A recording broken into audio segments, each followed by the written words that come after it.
खोज में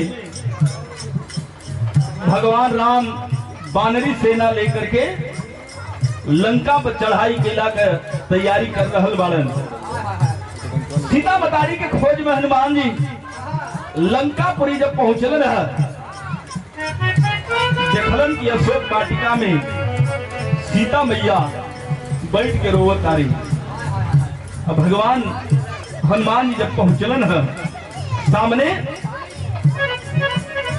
मुंद्रिका निकाल के दहलन, अंगूठी निकाल के दहलन की हे माते, हमें भगवान राम मर्यादा पुरुषोत्तम राम भेजले बाड़न। सच्चोधार सीता मतारी रोत है, अकुशल छेन पूछ रहल बाड़ी, भैया सीटी न दे कि हे हनुमान हमार लखन भैया कैसे बाड़न, प्रभु राम कैसे बाड़न, अयोध्या के लोग कैसे बाड़न, कैसे पूछ रहल बाड़ी।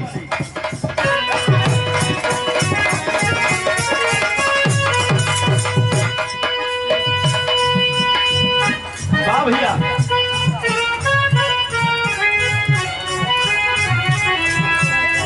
लॉकडाउन का असर है बाबू भैया, लेकिन जाई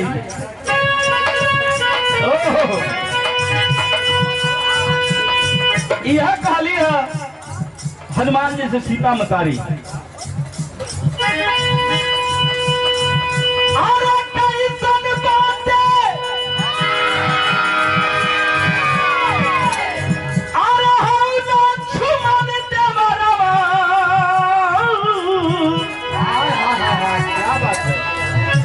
कैसन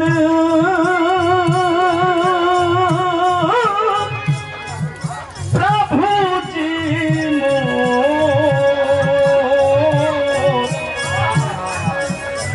अरे रोवतारी मैया हो जानकी, अरे रोवतारी मैया हो